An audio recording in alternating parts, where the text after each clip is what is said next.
Why does ZERI have more max HP than Zed? Because she gets more HP per level. Also, Zed is able to build some amounts of HP and defense with his item purchases in a way that ZERI cannot. Also, ZERI, ironically, ZERI had a problem where she was building too much health, things like Titanic Hydra, and one of the best ways to get people off of health is to give it to them. And so ZERI is a character who lacks armor in exchange for health, and that's to make it so any health purchase she buys are worse.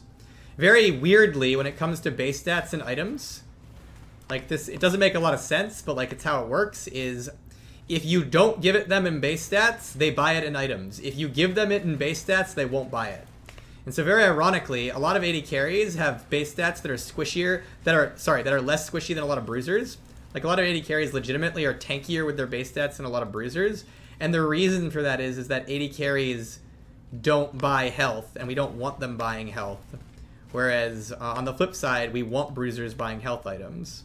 And so there's this weird thing where if you don't give someone something in their stats, they are more likely to buy it in the item system.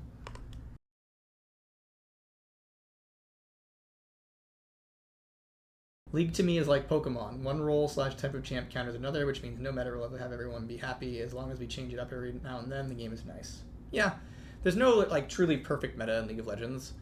Sometimes folks have this idea, they're like, hey, when will you be done? When will the game be finally balanced? When will it be perfect? And the goal of balancing League of Legends is not to get it to a perfect balanced state. To be honest, I don't think a perfect balanced state exists. The goal of balancing League of Legends is to constantly improve on the current state of balance based on the needs and desires of the current player base or the potential player base of the future. Right? So we're not trying to be like, and then we'll do this and the game will be done, but we're trying to be like, the game is like this now, how can we make it better next time? And then now it's next time and it's like this, how do we make it better next time, right? Etc, etc, etc, etc. And so League is a game that is constantly shifting in terms of meta, and that's generally a good thing. It keeps the game fresh, it keeps the game interesting, and the goal of balance is to constantly move it towards a more and more enjoyable, better state. But there's no really end state. It's just always the next state, basically. And ideally, when we do changes, we're doing them to make the game better. Like, one of the things you can get trapped in, actually, is change for the sake of change. The idea that, like, yeah, we'll just do stuff because to do stuff, right? And that can be good, because, again, even that kind of change can keep the game fresh. But I would say, like, the ideal type of change is we're changing with a forward direction. Not a final direction, but a forward direction. Forward meaning, you know, the game is getting better in some way. So that's kind of the idea. What was the reason the profane or interaction was moved specifically only for KAYN? Many champions are locked out of doing things during dashes, depending on the champion. As an example, GNAR can't flash mid-E, I believe. He can't flash mid-W at the very least. But anyways, there's a number of champions who, during specific spells, are locked out of doing things. We felt it was appropriate that KAYN would be locked out of casting items during one of his many dashes. So there you go. He can, but you cancel his jump. Yeah, so there you go. Like, if Gnar's dashing and you jump, like, you lose the jump, right? So there's a number of characters who specific actions are locked out of combos with items or summoner spells, things like that. Are items like Bloodthirster or SHIELDBOW problematic for the game because it gives sustain and shielding? No, not really. It's okay if sustain comes with trade-offs. And so, well, yes, items like Bloodthirster and SHIELDBOW are rushable in certain characters, like Draven or Misfortune. That's not necessarily a bad thing. Different characters should be good with different things. And the value of it being rushable and buildable by them is that they are having trade-offs. If you get a Bloodthirster on Draven, you don't have an Infinity Edge, right? The problem with the sustain when we had it on the mythic items from like the item rework in 2019 was that those specific items, like old SHIELDBOW or like the mythics that like Divine Sunder that had sustain on them, those specific mythics, you got them with no trade-offs, and that was the issue. And sustain is okay as long as by picking it up you're giving up other things, which I think is the case for this stuff. Why does Trinity-FORCE need to cost 3,333 gold? It's the most expensive Bruto item. Well, it's not necessarily wrong for an item to be expensive. It's powerful enough. One of the ways we can make Trinity-FORCE stronger is by making it cheaper, as you're suggesting. I would argue, though, it's actually pretty good that bruisers have, you know, somewhat spendy but very, very powerful, like complete first items. So my personal take would not be, if Trinity-Force is weak, it's not that we should nerf the price. It's probably would be better to make it significantly more powerful for what it is. If it's expensive, we can give you a big power spike when you get it. And bruises especially, I think, need big power spikes that make them feel complete because of all the different stuff they actually need to feel functional in the game. That's my take, at least. When everything has gotten stronger in League, minions have only gotten weaker. I think this led to a problem with how some champions trade in lane, including how minion aggro would actually affect trades. Oh, I think that's a very bad thing. The fact that minions have gotten weaker. I actually totally agree with you. I think one of the negative outcomes of the durability patch and, like, you know, changes over the years is genuinely minions are weaker and can't kill people as easily. And specifically, it's like it helps with things like top lane, where it's like if you've got this guy trying to murder you, one of the things that's supposed to help with that is the minions beating them up if they jump into your minion wave.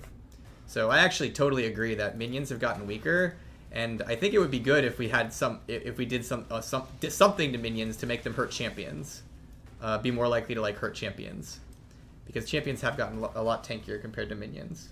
So I generally agree there. When will the minion adjustment come through? You have to remember that my opinions don't mean anything really.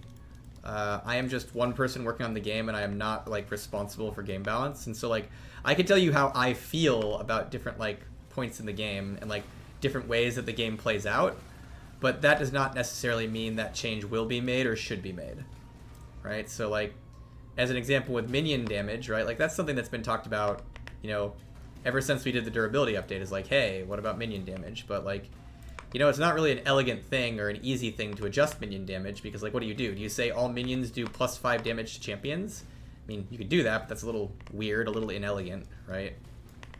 And so it's not as simple as just doing it. Why are mages allowed to have mana haste AP items, but AD carries aren't allowed to have AD attack speed crit? Because it makes them too complete in a way that it doesn't make mages complete. A mage who buys a mana haste AP item is not a complete champion. They still just have a lot more things they need to do. An AD carry who buys all 3 of those attack speed, AD crit, those items just tend to overpower the choice structure of everything else. Whereas a mage who doesn't buy haste is still compelled to buy something like Death Cap. A mage who doesn't buy AP is still compelled can look at an item that doesn't have a lot of AP on it and still be like, I like the haste on that item.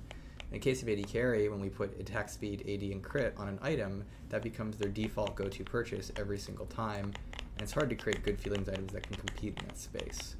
We'd rather AD carries have a bit more trade-offs in the items they're choosing, which is why we moved back to a system that's not going to give you all 3 stats at the same time.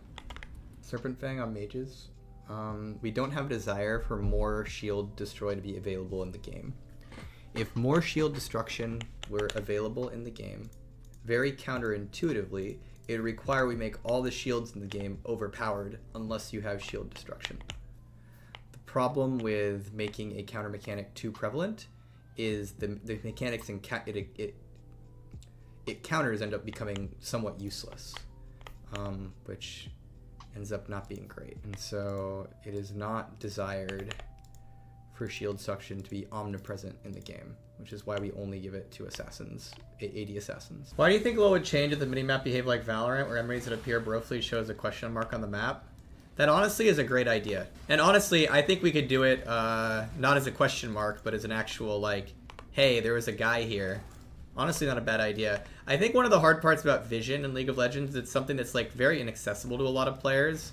And so making it a little more forgiving when your vision finds something and allow players to like see that, like that might be a very good change. Now that said, the downside of a change like that is even at the highest levels of play, there's always some degree of error when it comes to can the person like see what you did. I hate the automatic pings. No, yeah, it's like there is a fine line between helping people like see things and just telling them for free, right? And like there's actually a lot of good variance that comes from like not just immediately like putting a big red angry mark on someone if they're seen by a ward or something as an example.